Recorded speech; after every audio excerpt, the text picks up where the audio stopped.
speaking of Bernie, in 2019, Bernie Sanders, said that he was covered in a very negative way by the Washington Post, which is like undeniably true. I think they famously did 20 negative stories about him in like a day and a half or something at one point, and he, in his usual dry sort of way, he speculated that might have something to do with the fact that the paper is owned by one of the richest men in the world, Jeff Bezos, who would obviously stand to lose quite a bit from the Bernie platform being implemented, and it didn't go over well at the time, right? I think we have a graphic from this from that magical year of 2019, where this is being referred to as a conspiracy theory,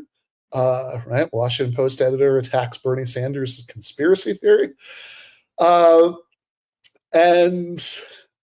at that point, remember, liberals loved the Washington Post, right? I mean, because it was pretty much the flagship publication of anti-Trump 1.0 resistance liberalism. This is, remember, back in 2017, they changed their masthead to "Democracy Dies in Darkness," and that was the vibe of the Washington Post back then. So nobody wanted to hear, oh yeah, this like plutocrat who runs it might actually have an agenda. But various people were interested in denying that for various reasons. So we have a clip here of a debate. This is from a debate that I did with one Curtis Yarvin, once better known by his nom de internet Mencius Boldbug, in 2022. If you read Chomsky and Herman, Manufacturing Consent, which is where everything that's plausible in what Curtis says about the cathedral comes from, if you read that, I think he is very on point about the ways in which Cold War anti-communism certainly shaped the space of political discourse that could be allowable in the New York Times, about how certain reflexive assumptions about American foreign policy did, and certainly about the relationship between the thing that he never wants to talk about, which is the actual power centers in American society, which are not journalists and academics at all, right? Those are hired hands. The actual power centers in American society are people who own that stuff. And no, what they want, I think, differs just a little bit more. I think that what corporate oligarchs who own media want is not particularly what I want. And if you think the difference between corporate oligarchs getting everything they want and democratic socialism is a difference between the Popular Front for the Liberation of Judea and the Judean Liberation Army, or whatever the hell the Monty Python line is, I would just respectfully submit that you're not thinking about it very carefully. Yeah, let's go into actually the ownership of journalism question, or the management of journalism question, because I think it's actually a super interesting question. I think one of the important, a lot of what of your narrative, which basically strikes me as almost entirely out of touch with the way things work in this country today, strikes me as much more resonant with the way things worked in, say, the 1920s. And so I feel like I'm sort of, when you talk about corporate oligarchs, I feel like we're talking about the ghost of J.P. Morgan and Henry Clay Frick and people like that. Or gosh, I think Jeff if you look at, so let's talk about Jeff Bezos for a moment, because I would be, if Jeff Bezos owns the Washington Post, okay, the Sulzberger family has managing control of the New York Times. There's an important difference here, and the difference is it is almost impossible for me to imagine Jeff Bezos trying to manipulate the New York Times, the Washington Post news desk, in order to get, for example, favorable coverage for Amazon. That would be unbelievable to me, based on the limited knowledge, I'm not in the profession based on the limited knowledge that I have of the way journalism works. Whereas at the Times, the Sulzberger family, which is the last great family of media oligarchs, still has an influence on the managing editor and basically the choice of the news. I was talking to, not the person you would think, someone who's connected to like a media oligarch, and they were like, from a left-wing perspective, actually, or not a media, like a tech oligarch, a left-wing tech oligarch, and they were like, maybe we should just buy the New York Times and like convert it to like effective altruism or whatever. And I'm like, look at the market cap. It's like I could put it on my MasterCard, and I'm like, no, you can't put it on your MasterCard because you can't. If the Sulzbergers would never sell to you, but if you could buy that, you would find that you were just another basically sponsor of an almost entirely autonomous organization. And that, but yeah, if you go back to the 20s and, the golden age of, or the system that, say, Joseph Pulitzer was trying to destroy, the golden age of like Hearst and Yellow journalism, if you look at Hearst's influence over the Hearst press and you compare it to Bezos's influence over the newspaper that he owns, I would say there are probably 4 orders of magnitude in difference between that level of influence. And so it's like when I basically think of you as a kind of operating in this kind of caricatured mythos, which I can trace back to the 20s, I think one of the ways that you could have of asking yourself that question is by going back to when these things were actually true and looking at that reality and comparing it to the reality of today. Yeah, how about the early 2000s? Would that be more like the 1920s? Would it be more like now? Tell me your early 2000s. Well, story. How about MSNBC? Look at the political transformations of that network, right? That they had they were at one point trying to compete, with Fox for the right wing space. They fired the people who were against the Iraq War, who worked there. And then seeing a better marketing opportunity later, they dramatically transitioned into what they are now, right? Which is the Lib network. And I don't think. Let's talk about Fox. Can we talk directly about Fox? We can talk about Fox too, but the point of the MSNBC example is that's a very direct example of ownership making decisions that dramatically change what the newsroom looks like. I don't think that Yarvin's take has aged particularly well in the last week, but that's what I want to talk about today. Let's take a look at the note that Jeff Bezos said he shared with the Washington Post team last Wednesday morning. I think we have a graphic of this. Now, remember, Bezos would never interfere with the sacred autonomy of a daily newspaper. That's a conspiracy theory. Silly Bernie. In any way, he's more like their sponsor than their owner. It's so autonomous. So says Curtis Yarvin. So this is an interesting document. Keep in mind, this wasn't leaked by some anonymous whistleblower within the Washington Post editorial team. Jeff Bezos himself, as shameless as William Randolph Hearst ever was, shared it publicly, voluntarily. He writes, "I'm writing to let you know about a change coming to our opinion pages." Oh, damn, I wonder what it is. I wonder what the change is. He says, "We're going to be writing every day in defense of 2 pillars, personal liberties and free markets." So that's pretty much exactly the same as the slogan of Reason magazine, the main libertarian magazine in the United States, which is free minds and free markets. And of course, it's total nonsense because the 2 things being conflated together in that slogan in real life very routinely come apart. Either all you mean by personal liberties is your liberty to do with whatever you want with your property, in which case personal liberties and free markets is redundant, or those 2 things can be in conflict and very frequently are in conflict.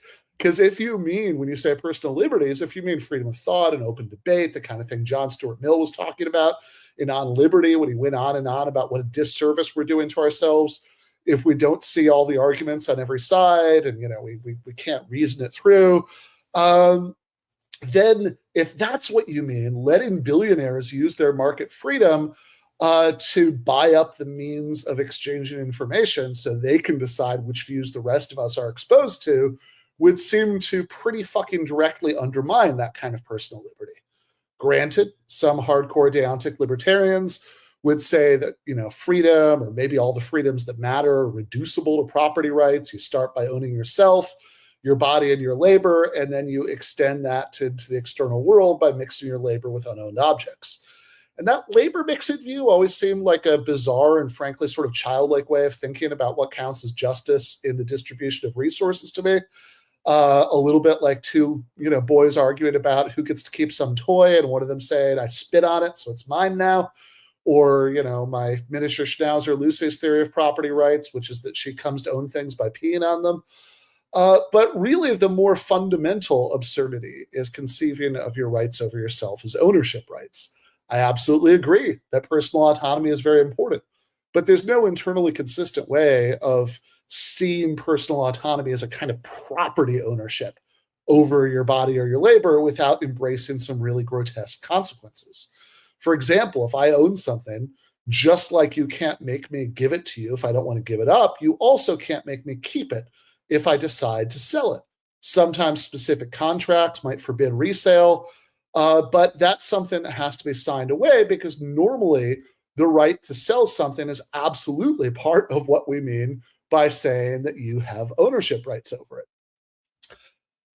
So the personal liberty is just property rights all the way down theory, taken seriously, gets you a society where if your children are starving to death, you're free to sell them yourself into slavery to save them. And of course, like all market transactions where you own something and then you sell it, if you have second thoughts later, that doesn't mean you can just steal back your property. Ask O.J. Simpson about that one. Now, granted, this whole side trip into hardcore libertarian theories about the relationship between personal liberties and free markets is a bit beside the point here, because I don't actually expect, not for a second, that Jeff Bezos is going to be anything like as internally consistent as a really hardcore libertarian. His use of this libertarian rhetoric is part of a pivot he's been doing after all the years of democracy dies in the darkness bullshit pandering to resistance libs, where now he wants to suck up to the Trump 2.0 administration. He wants to be part of the club of super billionaires guiding the ship of state, with Elon Musk. So when libertarian principles conflict with sucking up to Trump and Musk, I think Bezos might prefer his pet newspaper to depart from the libertarian principles on those issues in any case. But the libertarian view is at least the one he's pretending to hold for the moment. Okay, so Bezos decreeing by billionaire diktat that one of the last major daily newspapers left in the United States with a nominally neutral opinion pages, right? Open to a variety of points of view, will now have the editorial politics of Reason magazine except more pro-Trump, would be a very big deal all by itself. But it's about to get much worse. So back to the statement, he continues. We'll cover other topics too, of course. That's nice. If something happens that's not, related to core libertarian goals, he'll let his pet editorial board express an opinion about that stuff too. But viewpoints opposing those pillars will be left to be published by others. Got that? It's not just that only free market fundamentalists will be writing the unsigned editorials. It's that if you take what he's saying now at all seriously, it would mean there can't be guest op-eds from people who disagree with that worldview. So, for example, in 2017, socialist writer and multiple times past guest on this podcast, Freddie DeBoer, wrote a op-ed for the Post called "Corporations Are Cracking Down on Free Speech Inside the Office and Out." In it, he cited a variety of cases in which employees have been fired at various companies for expressing opinions during their free time that their bosses disliked, and concluded that as businesses gain new ways of observing the private lives of employees, they will become more adept at policing those off-the-clock moments, and all of us will become less free. So, could the Freddie DeBoer piece be published in the Washington Post in 2025? It depends on whether Bezos cares more about the personal liberties half or the free markets half, because free markets is, among other things, a way of talking about the freedom of capitalists to police their workforces however they see fit, right? Fire people for what they want to fire them for. Given Bezos' own history of firing workers for criticizing his company at union rallies, I don't think this is a particularly tough guessing game. So back to the statement, the next thing he says is fascinating to me.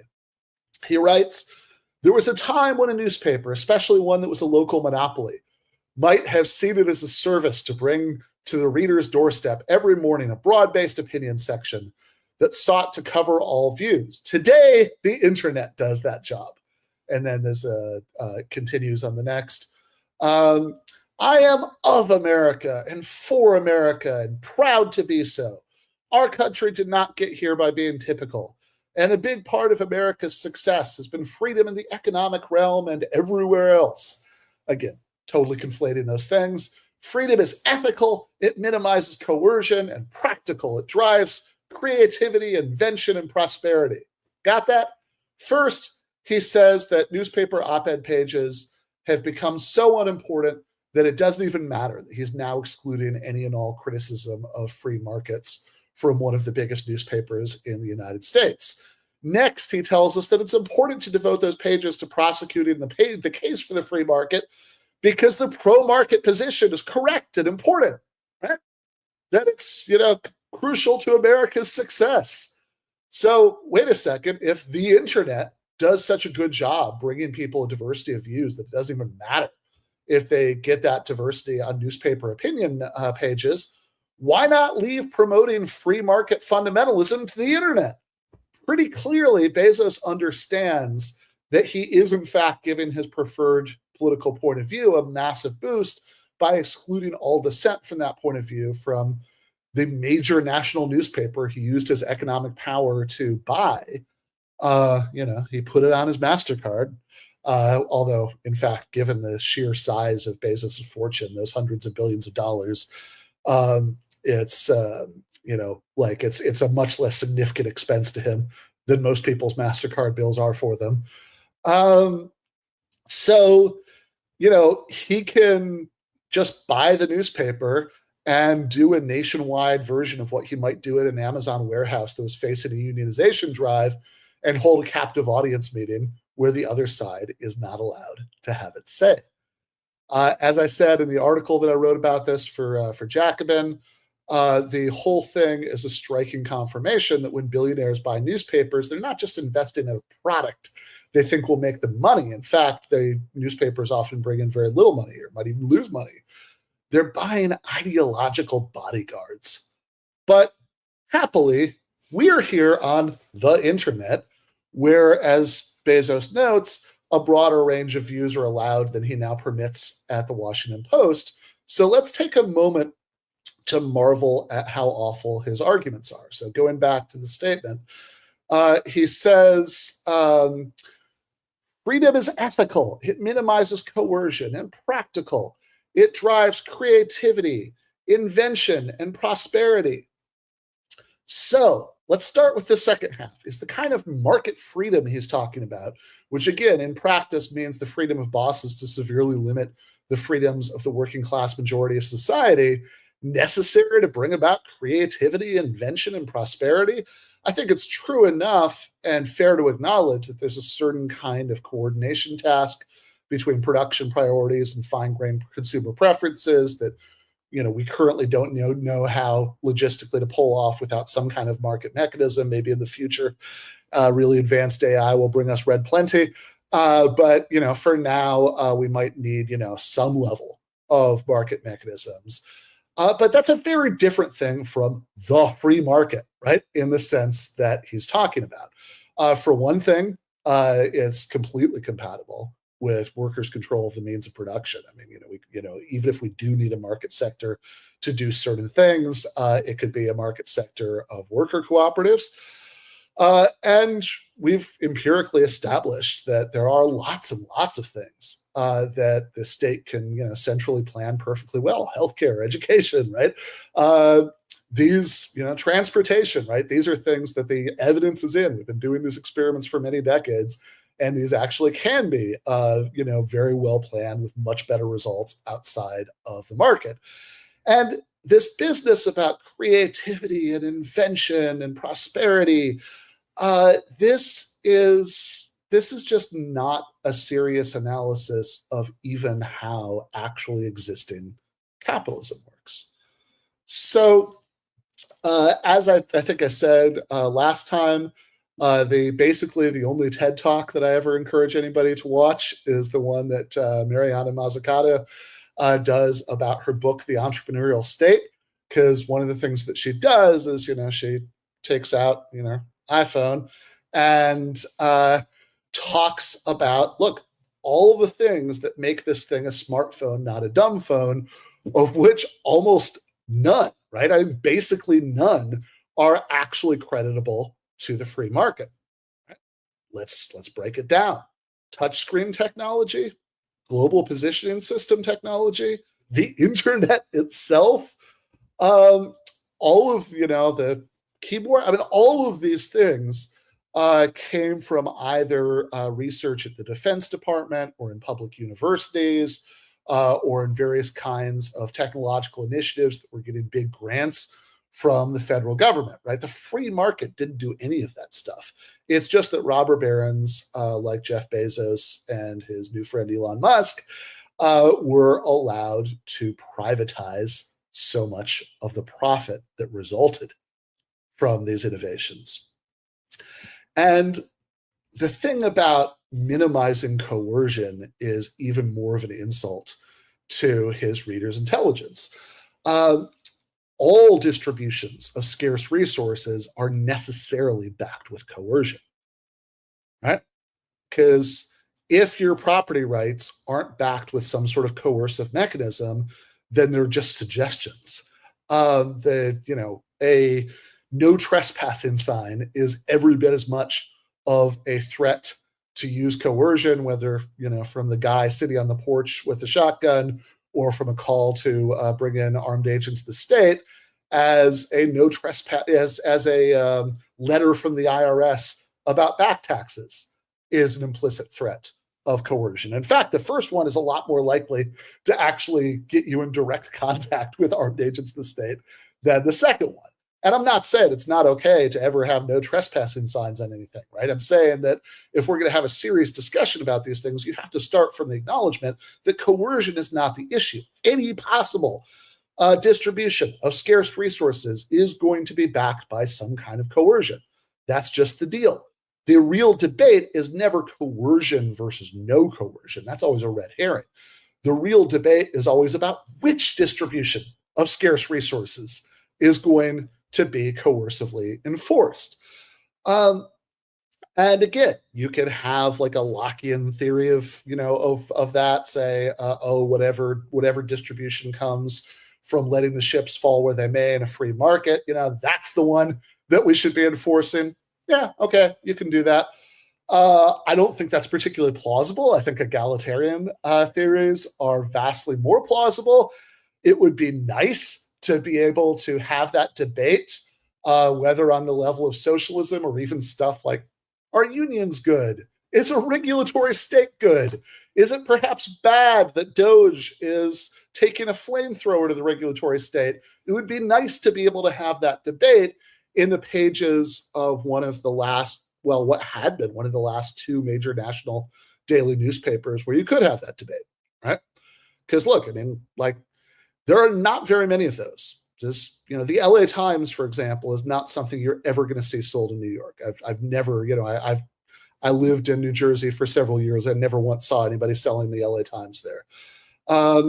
Basically, as far as national daily newspapers, ones that were sold everywhere, Wall Street Journal, not really known for letting the left-wing side of such debates have its say in its pages. You had the Washington Post and the New York Times, once out of every 500 or so, op-eds, you would have something that was good along these lines. You had Elizabeth Brunig, who has written for both of those places, at one time or another. You had, even Freddie DeBoer, I think, has had like one or two, at least publications, and each of them at various times. It's a tiny, tiny fraction of what any of those places ever published before. But now, for one of the two that had it, now it's just fucking gone. But meanwhile, going back to the statement, Bezos wraps up. He says that I offered David Shipley, who I greatly admire, the opportunity to lead this new chapter, right? That was David Shipley was the former editor of the Post's opinion pages. I suggested to him, I love it. It's just the dumbest update on the kind of guy that William Randolph Hearst was, right? It's like William Randolph Hearst is a really vapid bro, right? Like this would be the Citizen Kane that was based on Jeff Bezos would not be a classic. Said, I suggested to him that if the answer wasn't hell yes, then it had to be no. After careful consideration, David decided to step away. This is a significant shift. It won't be easy, and it will require 100% commitment. At least he didn't say 110%. I respect his decision. We'll be searching for a new opinion editor to own this new direction. I'm confident that free markets and personal liberties are right for America.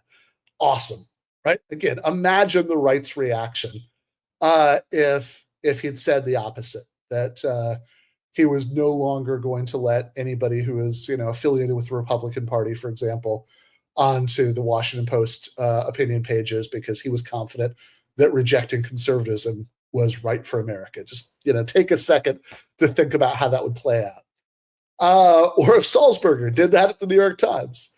I also believe that these viewpoints are underserved in the current market of ideas and news opinions. I'm excited for us together to fill that void. Really, this is, in America, support for free markets is underserved. That's a void he needs to fill. And I'm sorry, there's obviously a lot you can say about this at the level of media criticism, at the level of the sort of thing that Bernie Sanders has been barnstorming the country talking about as far as open oligarchy and, expression of oligarchic power goes. And that's certainly all true. But what I can't get over is how pathetic it is. And look, it's fine to have some publications that are exclusively devoted to certain points of view. I don't object to Reason magazine existing or, think Reason needs to start publishing socialists, right? The free minds and free markets crowd, they've already got Reason, right? Just like anybody who wants to go someplace for the pro-worker point of view can go to Jacobin, right? These are ideological magazines. That's the purpose they serve. But when you say one of the only major national newspapers, one of two, where there was some dissent allowed on these topics, right? That there was a range of views that theoretically included people who, in one way or another, dissented from free market orthodoxy, saying, nope, sorry, right? Even only being 99% devoted to the glories of untrammeled capitalism isn't good enough. It needs to be 100%. If, 0.01% of what we've published and those pages has been Liz Brunig or Freddie DeBoer, that's 0.01% too much. It's just, how are you this afraid of the consequences of letting the other side have its say? And what the hell does that say about you?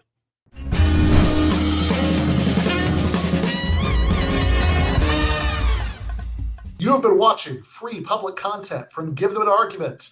To access every single episode of the show, the main show on Monday nights, all of the streams, all of the debate breakdowns, all of the patron-exclusive postgames on Monday nights, all of the patron-exclusive bonus episodes every week, and much, much more, go to patreon.com/Ben Burgis.